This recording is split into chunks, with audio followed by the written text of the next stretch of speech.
Assalamualaikum warahmatullahi wabarakatuh. Sahabat pecinta koi dimanapun berada, kembali lagi bersama channel DJ Channel. Pada kesempatan kali ini saya akan menyampaikan pengalaman pribadi saya ketika baru pertama kali ingin memelihara ikan koi, dan ini merupakan kesalahan mendasar yang sering dilakukan oleh para pecinta koi. Yang pertama adalah membuat kolam. Saat itu karena memang sudah suka dengan ikan koi, tanpa belajar dulu saya membuat kolam seperti kolam ikan pada umumnya. Jadi tanpa chamber, tanpa bottom drain, tanpa waterfall. Alhasil ketika kolam sudah jadi dan dimasukkan ikan koi, nggak lama kemudian ikannya pada mati.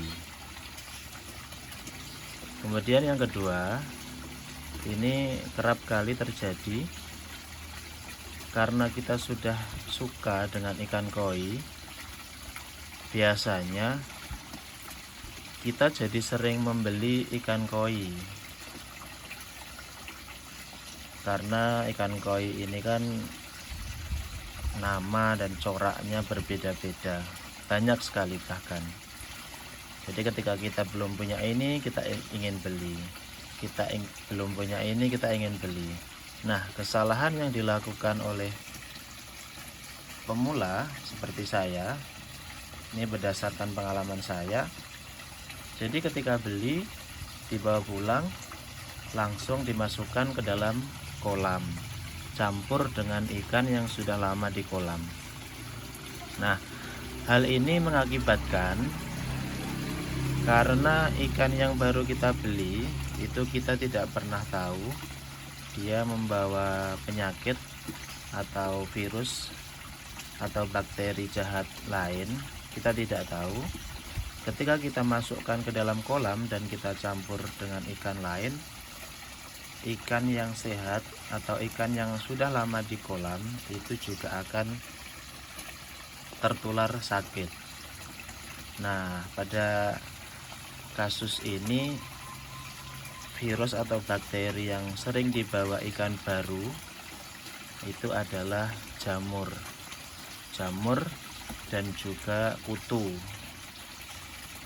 Nah, kalau sudah terjadi demikian, ikan kita di kolam terkena jamur ataupun kutu, kita harus membersihkan semuanya atau mengkarantina semua ikan. Nah, ini repot nanti. Kalau kita nggak punya wadah, kita nggak punya aerator yang lain, ini repot. Bisa jadi ikan di dalam kolam itu mati semuanya. Nah, ini pernah saya alami dulu ketika saya baru memelihara koi. Sering beli di sana, terus langsung dimasukkan kolam. Nah, akhirnya ikan yang ada di kolam semuanya mati. Kemudian yang ketiga ya, jangan menguras kolam sampai airnya habis, karena mungkin ada beberapa kasus ketika air kolam tidak kunjung jernih, mungkin pemilik kolam jengkel, kok kolamnya nggak jernih-jernih, akhirnya airnya dibuang semuanya dan diganti dengan air baru.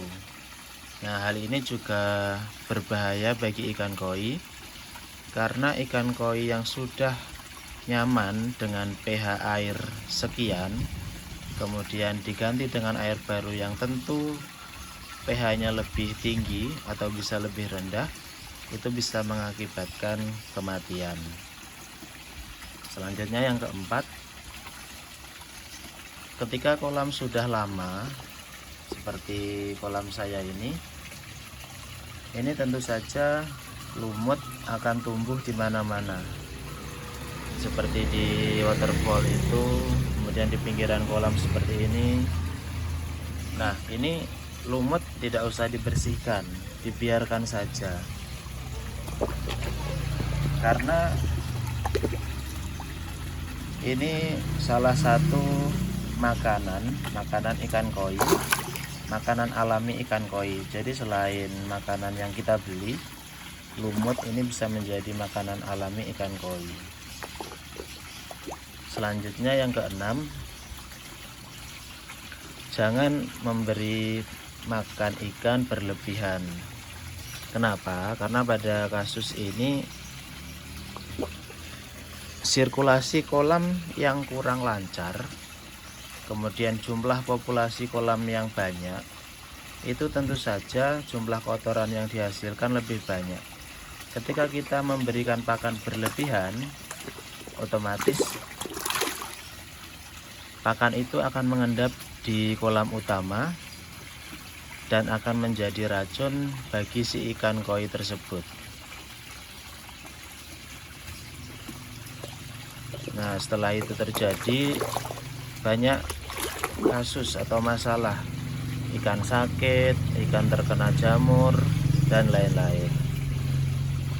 Kemudian yang terakhir, ini yang perlu diperhatikan juga, ketika kita menguras kolam, usahakan media di chamber itu tidak diganti semuanya.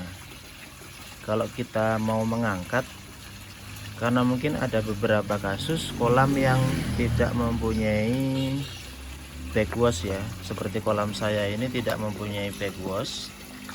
Jadi setiap kali menguras kolam itu media di chamber harus diangkat semuanya. Nah, kalau teman-teman ingin mengganti media di chamber, itu sebaiknya diganti sebagian saja, jangan semuanya, karena bakteri baik yang sudah hidup atau tinggal di media di chamber, ketika diganti dengan media baru, itu nanti bakteri baiknya akan terbuang. Demikian tips dari saya, BJ Channel. Mudah-mudahan ada manfaatnya. Jangan lupa di like, di share, komen, dan juga di subscribe ya. Terima kasih. Assalamualaikum warahmatullahi wabarakatuh.